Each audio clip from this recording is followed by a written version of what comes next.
बांटता है, जो बांटने वाला, जो तोड़ने वाला, जो काटने वाला, समाज में अराजकता फैलाने वाला मजहब हमारे देश के नेताओं ने उसको धर्म की संज्ञा दी और हमारे सनातन धर्म के लिए, हिंदू धर्म के लिए, हाँ बोले हम तो धर्मनिरपेक्ष हो गए। धर्मनिरपेक्ष, हमें धर्म नहीं चाहिए।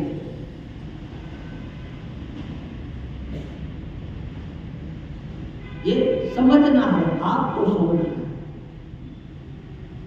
अधिकार के नाम पर कहीं पर भी बकवास हो। हमें अधिकार है, बोलेंगे हम, कहा कैसे बोलेंगे? अरे बोलना तो ठीक है, लेकिन किसी दूसरे को न बोलने देना, ये कौन सा बोलना है ये बताओ। ठीक है आप अपनी बात रखो, लेकिन दूसरे की सुनो तो सही। किंतु नहीं, हाँ हमारे संविधान ने ये भी अधिकार दे दिया, किनको? उन धूर्त नेताओं को जो सनातन धर्म के विरोधी हैं। आप सुनते हो ना, संसद में देश का प्रधानमंत्री बोलता है, बोले हम बोलने नहीं देंगे। कहा क्यों? हल्ला क्यों मचाओगे? बोले हल्ला नहीं मचाएंगे तो उनकी सुननी पड़ेगी, इसलिए हाँ हम सुनेंगे नहीं तो इनको बोलने भी नहीं देंगे। ये कौन सा अधिकार है भाई? ये अधिकार है कहीं पर भी कुछ भी बक देना, ये हमारे संविधान ने हमको अधिकार दे दिया। हमारे देश का जो संविधान है उसने मनुष्य को नियंत्रित कैसे किया जाए, उसके अंदर मानवता कैसे आए, इस पर तो किंचित मात्र ध्यान नहीं दिया गया। हाँ, मनुष्य अशिष्ट कैसे बने, उच्छृंखल कैसे बने, अधिकार के नाम पर एक अराजकता फैलाने वालों को आपने सर पर चढ़ा दिया। इसलिए अधिकार के नाम पर हम कुछ नहीं कर सकते, किंतु ये बात तो समझना है। व्यास भगवान ने वेद कल्प होते हुए, श्रुति कल्प होते हुए भी भगवद गीता को महाभारत के अंदर प्रतिष्ठित कर दिया। इसलिए जो सनातनी है, शिष्ट है, जो मर्यादा में रहना जानते हैं, मर्यादा पालन करना जानते हैं, जिनकी कुल परंपरा में, जाति परंपरा में, वंश परंपरा में रह करके व्यवहार करना जिनके पूर्वजों ने सिखाया है, वो अपने मर्यादा में रह करके भगवान की वाणी को आत्मसात कर सकें। कोई उन्हें टोके नहीं तुम्हें ये करने का अधिकार नहीं। इतिहास पढ़ने का अधिकार सबको, पुराण पढ़ने का अधिकार सबको, अद्वैत वेदांत का विज्ञान प्राप्त करने का अधिकार सबको, सबको अधिकार है। कोई भी हो, पुरुष हो या स्त्री हो, किस वर्ण में, किस जाति में, इसका कोई संबंध नहीं, क्योंकि ये मानव शरीर आत्म कल्याण करने के लिए मिला हुआ है। इस आकृति में जो जीव आया है उसको ईश्वर प्रदत्त ये अधिकार प्राप्त हुआ है कि वह जन्म मृत्यु के प्रवाह से छूट सके, और उस जन्म मृत्यु के प्रवाह से छूटने के लिए भी भगवान के द्वारा ये भगवद गीता का उपदेश दिया गया। व्यासेन दिव्यतां पुराणमुनिना मध्ये महाभारत, उन्होंने कृतित किया महाभारत के बीच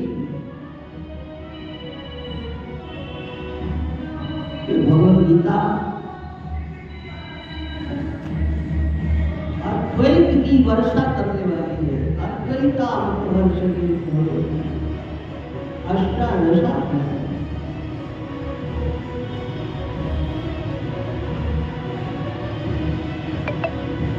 श्रीमन्नारायण नारायण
नारायण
उनको आराम से आने दीजिए, है ना, उनको रोके नहीं, है ना।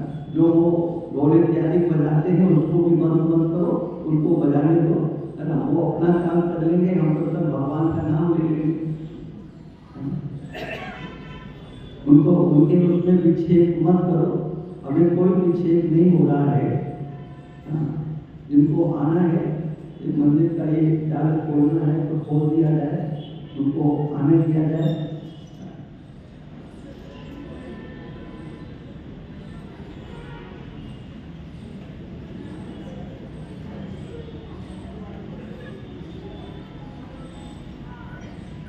आप रोके नहीं, उनके किसी भी कार्य में हस्तक्षेप नहीं करें। भगवान के दरबार में आ रहे हैं, आए, सत्संग को हमारा थोड़ा और लेट चल जाएगा, कल हो जाएगा, लेकिन इनको तो कार्यक्रम रोज रोज नहीं होगा ना, इसलिए इनके कार्य में कोई भी महानुभाव उनको मना नहीं करे।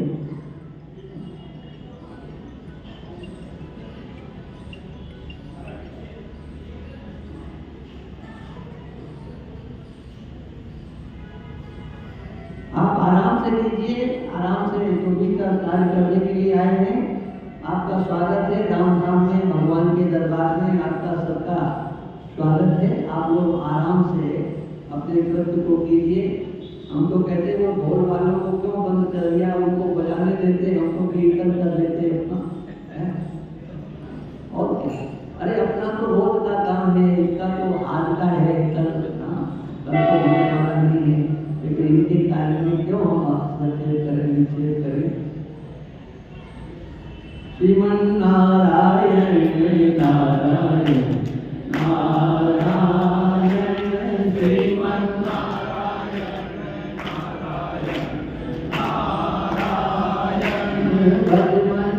नारायण नारायण, भगवान नारायण नारायण नारायण, भगवान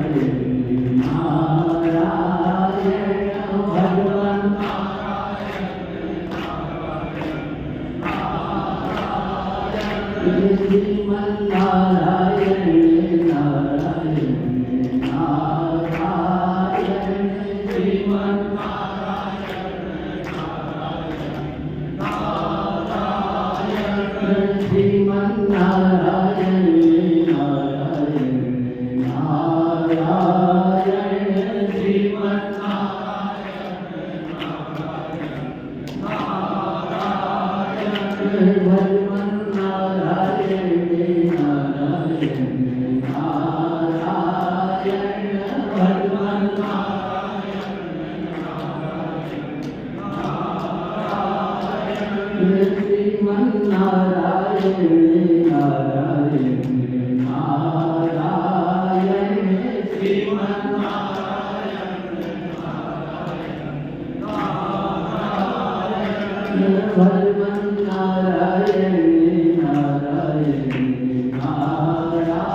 नारायण नारायण, श्रीमन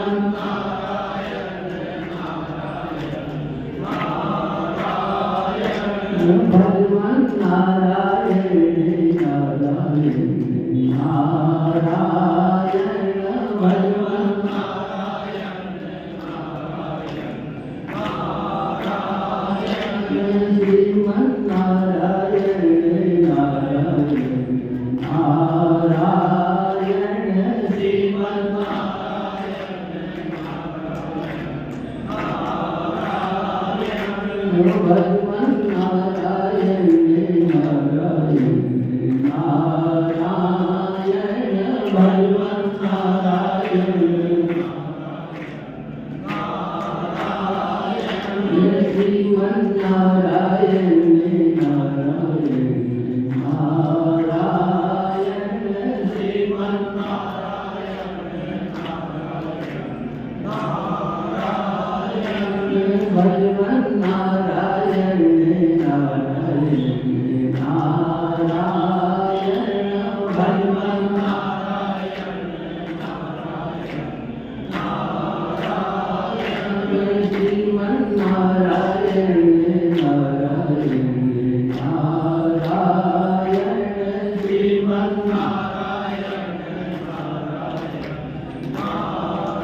एक बार भीलवाड़ा में भी शास्त्री नगर में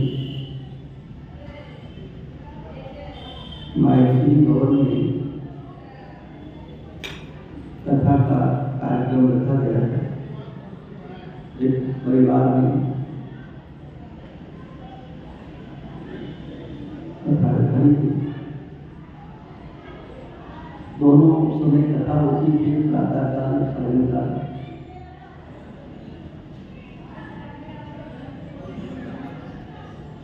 कथा का चतुर्थ दिन था। सायंकाल के सत्र में भगवान के प्राकट्य उत्सव की लीला का प्रसंग था और वहीं माहेश्वरी भवन के सामने ही थोड़ी दूर पर सड़क पार करके एक परिवार में विवाह महोत्सव था। 4 बजे से उनका कार्यक्रम था। ढोल वाले, बैंड वाले सब बुला लिए गए और उस दिन कथा थोड़ा लेट चली। मैं नहीं जानता वो भीलवाड़ा के कौन सज्जन थे, लेकिन उनकी मैं महानता बताता हूँ।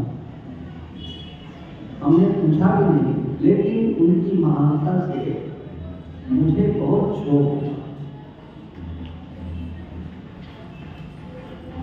उन्होंने जब तक कथा विश्राम नहीं हो गई, आरती नहीं हो गई, तब तक बैंड नहीं बजने दिया, ढोल नहीं बजने दिया। और उस दिन का उनका मुख्य कार्यक्रम था, बोले भगवान की कथा हो रही है, इसमें बाधा पड़ेगी। ऐसे भी है तो मेरे को लगा कि देखो कितना धैर्य, कितनी धर्मभीरुता, कथा में विघ्न न पड़ जाए, इसलिए उन्होंने, ये भीलवाड़ा की ही घटना है। हमने उस परिवार का नाम मुझे याद नहीं रहा है। माहेश्वरी भवन में शताब्दी लगभग 10 वर्ष या 11 साल हो गए। बहुत अच्छा आयोजन हुआ था।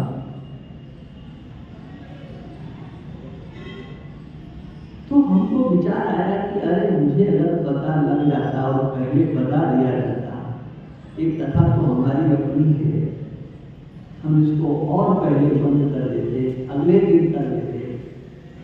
इनके जीवन में एक उत्सव, पुत्र का विवाह हो रहा है और उन्होंने वो धूमधाम से हमारे कथा के कारण नहीं मनाया। मुझे वास्तव में दुख। और उस दिन के बाद मैंने एक मन में ये बात आई कि मैं तो साधु हूँ, इन संसार के गृहस्थ आश्रम के लोगों के ये उत्सव तो कभी कभी आते, इनकी खुशी के दिन होते थे, हम इसमें बाधा नहीं करें। अभी अभी 2 दिन परसों की ही बात है, सत्संग चल रहा था लक्ष्मी नारायण मंदिर के सामने सत्संग भवन में, और वहाँ किसी प्रकार से परिवार आया।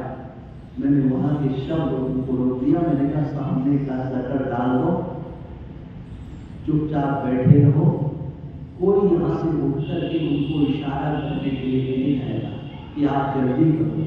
अरे उनका कार्यक्रम तो बस जिंदगी में एक बार उनका उत्साह, और वो उस उत्साह के साथ भगवान के दरबार में आ गए, राम धाम सरकार के चरणों में आ गए, है ना।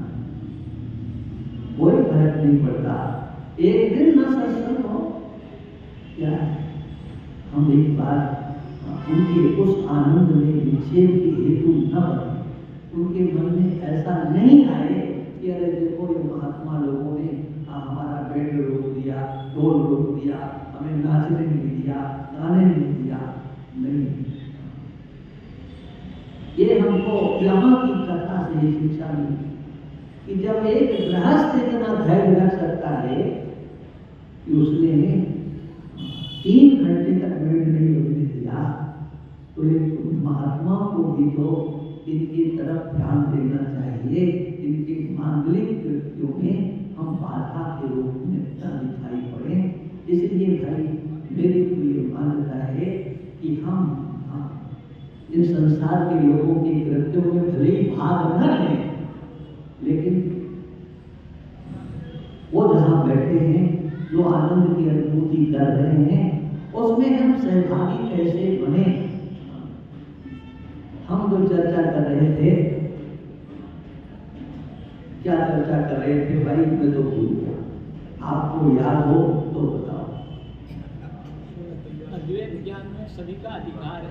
हाँ, अद्वैत ज्ञान में स्वामी लक्ष्मणानंद गिरी जी को बहुत बहुत धन्यवाद। यही वास्तविकता बात थी, क्योंकि गीता में लिखा है अद्वैतामृतवर्षिणी। गीता को पढ़ना एक अलग चीज है, समझना एक अलग चीज है। गीता है क्या? एक पुस्तक मात्र नहीं है, पुस्तक मात्र, ये तो भगवान की वाणी है। एक महापुरुष के श्री मुख से श्रवण किया, दक्षिण में एक मंदिर था, प्रसिद्ध मंदिर। एक सज्जन छोटी सी चौकी और उस पर गीता की पुस्तक रख करके उसको खोल लिया और बैठे। एक संत निकले तो उन्होंने देखा कि ये गीता का पाठ कर रहा है और इसके आंखों से आंसू निकल रहे हैं। वो प्रतीक्षा करने लगे कि अभी इनका पाठ पूरा हो तो मैं इनसे बड़े पूछूं कैसे ये पाठ करते हैं। पाठ तो हम भी करते हैं, लेकिन कभी इतना आनंद तो आता ही नहीं। इनके पाठ करने का तरीका क्या है कि जो पाठ करते हुए इनके आंखों से आंसू निकल रहे हैं और वो आंसू बंद नहीं हो।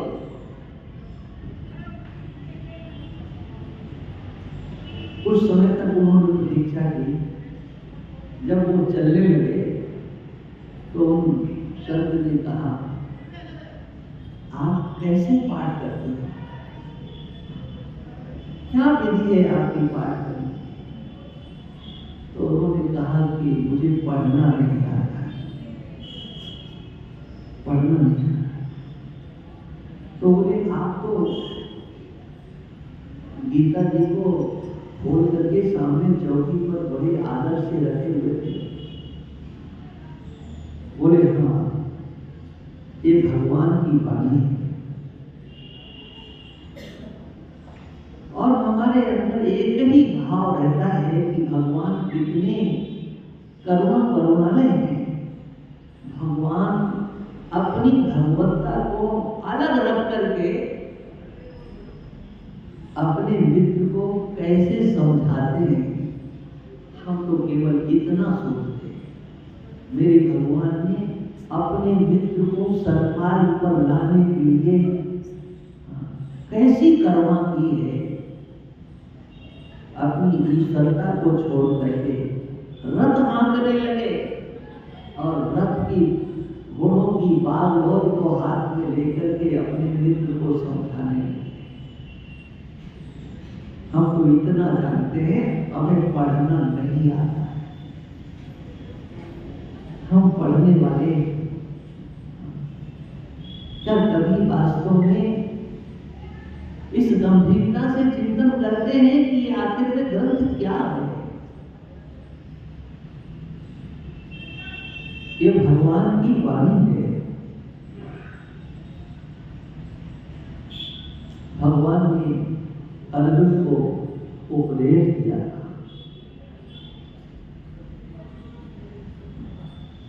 अद्वैतामृतवर्षिणीं भगवतीं अष्टादशाध्यायिनीं, ये नारायण भगवान का उपदेश है।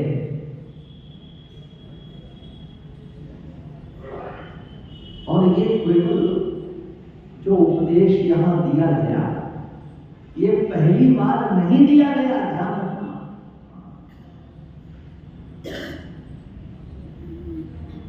इस श्लोक की प्रामाणिकता भगवद गीता में ही दिखाई पड़ती है। परम प्रामाणिकता जो लिखा गया है, पार्थाय प्रतिबोधतां भगवता नारायणेन स्वयं, स्वयं नारायण भगवान जो उपदेश दिया, इसको भगवान कृष्ण अपनी वाणी से स्वयं कहते हैं। ध्यान नहीं जाता है, अगर चला जाए तो भगवान की कृपा समझना। कहीं टीकाओं से नहीं, वो तो अंतर से ही जब ध्यान ये गीता भगवती ही ले जानी चाहिए या भगवान की कृपा होगी तभी ध्यान जाएगा। पढ़ते हुए भी ध्यान नहीं जाता है। आप भगवद गीता के चतुर्थ अध्याय को, चौथे अध्याय को देखिए। भगवान कृष्ण अर्जुन से ये कहते हैं, अर्जुन ये जो उपदेश मैंने तुमको दिया है, ये मैं पहले उपदेश कर चुका हूं। जिन्हें गीता याद है ना, उन्हें श्लोक याद आ गया हो जो गीता का पाठ है। ये उपदेश में जो मैंने तुमको आज दिया है, ये मैं पहले कर चुका हूं। इमं विवस्वते योगम प्रोक्तवानहम् अव्ययम् विवस्वान् मनवे प्राह मनवित्स्वान् कवे ब्रवीत्। अर्जुन, मैंने, भगवान कहते हैं मैंने, मुझ नारायण ने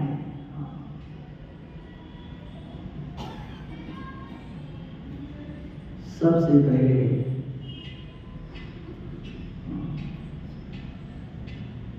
ये उपदेश विवस्वान को दिया था, सूर्य भगवान को दिया था।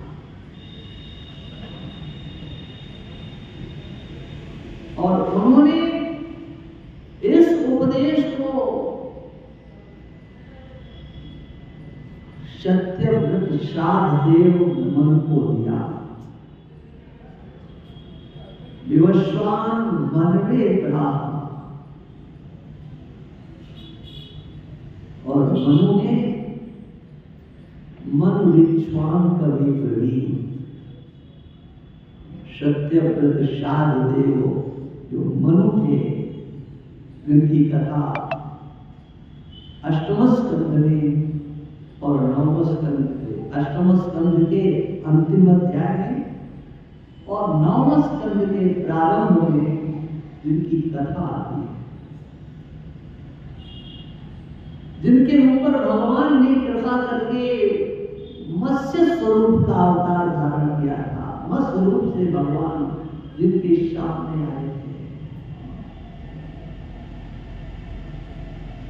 मैंने सूर्य को दिया, सूर्य ने अपने पुत्र मनु को ये उपदेश दिया। मनु ने अपने पुत्र इक्ष्वाकु को ये उपदेश दिया।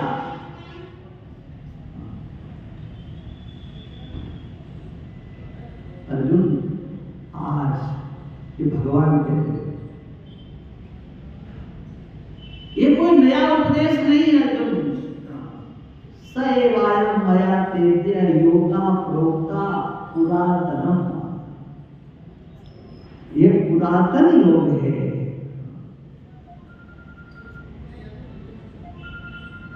ये भाई किसका मोबाइल बार-बार चल रहा है? सएवायं मया तेद्य योगा प्रोक्ता पुरातनम।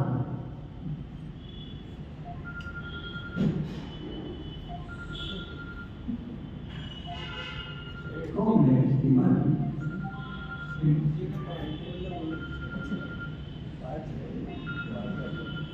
अच्छा चलो, इसकी आगे की चर्चा हम कल ही करेंगे। बोलिए सच्चिदानंद भगवान की, राम धाम सरकार की, सत्य सनातन धर्म की, धर्म की अधर्म का प्राणियों की, विश्व का, गौ माता की, गो हत्या, सत्य सनातन धर्म की, नमः पार्वती पते। आज यहाँ पर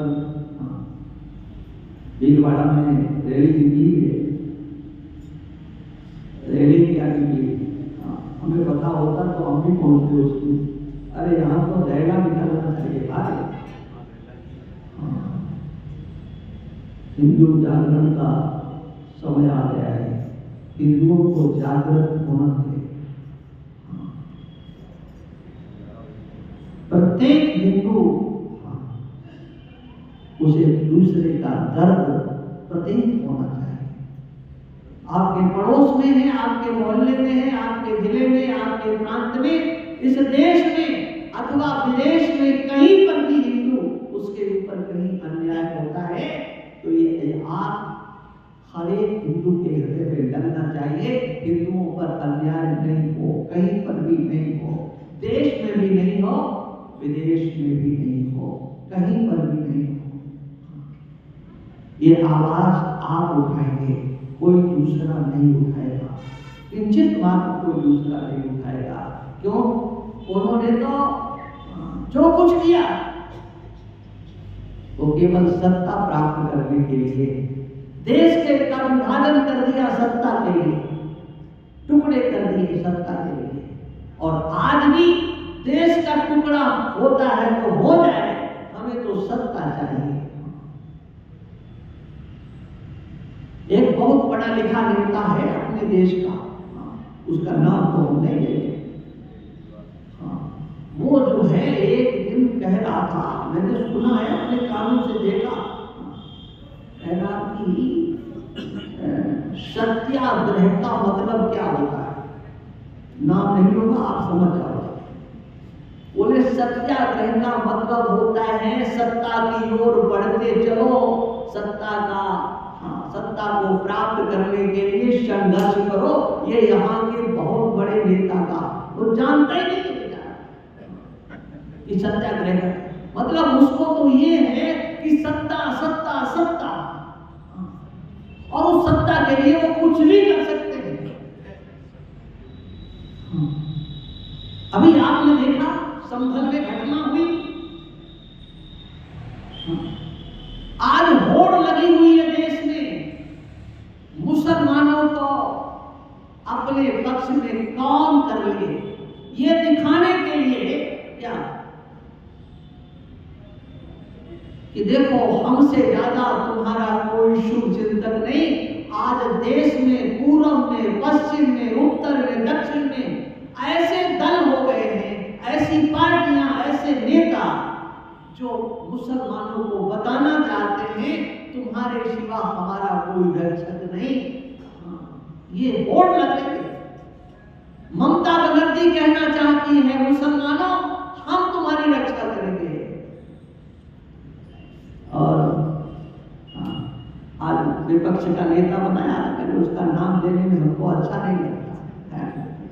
वो कहता है, वो दिखाना चाहता है कि मुसलमानों का हमसे बड़ा और कोई शुभचिंतक नहीं। मुलायम सिंह के सुपुत्र जिन मुलायम सिंह ने कार सेवकों को गोलियों से भून दिया था, रक्त रंजित कर दिया था अयोध्या की धरती को, उनके सुपुत्र दिखाने की कोशिश करते हैं मेरे जैसा और कोई मुसलमानों का हित चिंतन नहीं। ये होड़ लगी हुई है।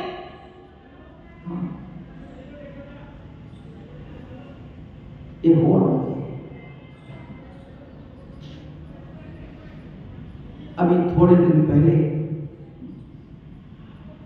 एक घटना घटी थी, हिंदू मारे गए। मैं नाम नहीं लेना चाहता हूं। वो हिंदू है, चाहे ब्राह्मण है तो हिंदू है, क्षत्रिय है तो हिंदू है, SC ST है, हिंदू है। वहां मारा गया, कोई नहीं गया, कोई नहीं गया, एक भी नेता नहीं गया। लेकिन आज होड़ लगी है कि हम संभल कैसे पहुंचे, कैसे उनका दुख दर्द बटाएं। बड़ा बुरा हुआ है, 5 मारे गए। लेकिन पुलिस वाले 29 पुलिस वाले घायल हुए। इन निकम्मे लोगों के मुख से एक बार भी नहीं निकला कि चलो भाई पुलिस वालों को भी गोली लगी है, ये भी घायल हैं। क्यों? वो 29 मुसलमान नहीं है, वो आपके भाई हैं, आपके समाज के हैं, वो आपके हैं। वो मरते तो मर जाए, हे पुलिस के लोग, इनके बाल बच्चे नहीं, क्या ये मरने के लिए और इन विधानियों के हाथों से मरने के लिए? इसलिए मैं आप सबसे, पूरे हिंदू समाज से निवेदन कर रहा हूं कि आप लोग इस चौराहे पर खड़े हुए पुलिस के जवानों के प्रति अच्छी दृष्टि बनाने की चेष्टा करो। ये अपने पर्व, अपने त्योहार कभी अपने घरों पर नहीं मना पाते। आप होली दिवाली अपने घरों पर मनाते हैं, रक्षाबंधन अपने घरों पर मनाते हैं, लेकिन पूरे देश का पुलिस का जवान रात रात आपके लिए जागता है, इस हिंदू समाज के संरक्षण के लिए जागता है। मेरी दृष्टि में सरहद पर लगे हुए जवानों की जितनी कीमत है, चौराहे पर खड़ा हुआ वो भारत का हिंदू भी, और उसकी भी इतनी कीमत है। आप उनके दर्द को समझने की चेष्टा करें। 29 सिपाही, 29 उसमें एक तो ऑफिसर थे, CO सिटी, उसके गोली लगी और भी घायल हुए। लेकिन उन पर तो मर्डर का केस चलाने की योजना हो रही है। किंतु आज समय बदल चुका है और आपको साथ देना है। योगी जी के इस नारे को जन जन का नारा बना देना है। बटोगे तो ये नारा जन जन का नारा होना चाहिए। हम बटेंगे नहीं, ये पुलिस वाले हैं, हम सिविल लोग हैं, घर में रहने वाले नहीं, वो भी हमारे अपने हैं। और इसीलिए योगी जी ने ये भी, भारत जब से स्वतंत्र, भारत देश स्वतंत्र हुआ है, एक रिकॉर्ड कायम हो गया है। कभी आपने सुना 2 घंटे में संभल में शांति आ गई? बोले अब संभल जल रहा है, सुना आपने? दोबारा नहीं सुना। अब उनके बाप दादों की हिम्मत नहीं है कि वो कुछ कर जाएं। ऐसे शासकों के, ऐसे सत्ताधीशों का हमें समर्थन करना है, उस सोच का समर्थन करना है। जिसके गोली लगी ना, उसने तो साफ कह दिया ये जाहिल, इनसे मरने के लिए क्या हम पुलिस में भर्ती हुए हैं? क्या हमारे परिवार नहीं है, हमारे बच्चे नहीं हैं? हमने इनके साथ गलत किया।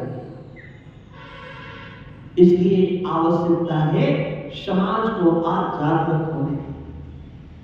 2 घंटे में कहीं पर दंगा ये मुसलमानों ने किया वो शांत नहीं हुआ, लेकिन योगी का वो शासन है कि 2 घंटे में दंगाइयों की अक्ल ठिकाने लगा दी, और अब जो हो रहा है वो सब देख रहे हैं। भूल जाएंगे वो संभल के मुसलमान दंगा करना कि योगी के राज्य में जो हमने किया वो गलत किया। और ऐसा प्रत्येक प्रांत में होगा, वो तभी होगा जब ये हिंदू समाज जागृत होगा। वो चाहे कोई भी हो, मुख्यमंत्री कोई भी हो, उसको ये लगना चाहिए कि अब हिंदू समाज जग चुका है। उनको जो राजनीति करना है करना है। आज पश्चिम बंगाल में, बांग्लादेश में जो हो रहा है, अरे ममता तो वहीं बगल में बैठी है ना, उसने तो कह दिया केंद्र जो करेगा हम उसके साथ हैं। अच्छा, जो तुम कर रही हो वो केंद्र के ही उससे ना, रोहिंग्याओं को तुमने बसा दिया। केंद्र ने कहा था मुसलमानों के फर्जी आधार कार्ड हजारों के तुमने वोट के चक्कर में इस धरती पर उनको बसा दिया, बांग्लादेश के मुसलमानों को बसा दिया। लेकिन बांग्लादेश में होने वाले हिंदुओं के अत्याचार पर तुम्हारा मुंह नहीं खुला, किसी भी नेता ने कुछ नहीं बोला, और वो बोलेंगे भी नहीं। लेकिन आपकी एकता उनसे शीर्षासन करवा देगी। आपकी एकता, जैसे महाराष्ट्र में आपकी एकता ने सबकी अक्ल को ठिकाने लगा दिया। इसलिए यहाँ पर जो रैली हुई है, मैं तो कहता हूँ कहीं पर भी कुछ होता है आपको अपनी शक्ति का प्रदर्शन करना है। बस इतना ही करके अब मैं अपनी मम्मी को विराम देता हूँ। बोल राम सरकार की, संत समाज की, सभी धर्म प्रेमी बंधुओं माता बहनों, अपार हर्ष का विषय कि जब ऐसे विभूति हमारे बीच आती है, उनका राम भवन ट्रस्ट ऐसे आयोजनों के माध्यम से ये सत्संग का कार्यक्रम रहता है। ये 11 दिसंबर तक ये कार्यक्रम रहेगा। आप सभी और अधिक से अधिक माताओं बहनों में इस चीज़ की बातचीत करते हुए अधिक से अधिक संख्या में यहाँ रहें, ऐसा आप सबसे आग्रह है। एक विशेष आग्रह के साथ में कि आने वाले जनवरी माह में प्रयागराज के अंदर कुंभ का मेला लगने जा रहा है। इससे हम सब विदित हैं, और महाराज श्री के मुखारबिंद से तो ये चीज़ आती नहीं है। फिर भी हमने जब चर्चा की तो महाराज श्री के स्वामी वामदेव ज्योतिर्मठ के वृंदावन के सहयोग से कुंभ के मेले में बहुत बड़ा अन्न क्षेत्र और वहाँ कैंप लगाया जाएगा, जिसमें हम सभी जब स्नान करने जाएंगे तो उसमें आवासीय रूप से भोजन की व्यवस्था के साथ हम रह सकेंगे। तो इसमें आप सबसे मेरा निवेदन है कि हम वहाँ के इस कार्यक्रम में तन मन धन से सहयोग करें, क्योंकि महाराज श्री ने कभी भी इस प्रकार का सहयोग की अपील करते नहीं है, की नहीं है और करेंगे भी नहीं। तो आप सबसे करबद्ध निवेदन है कि अपनी अपनी क्षमता अनुसार उसके सहयोग के लिए आप सभी आगे आकर के सहृदय से सहयोग करें। ऐसे ही आप सबके श्री चरणों में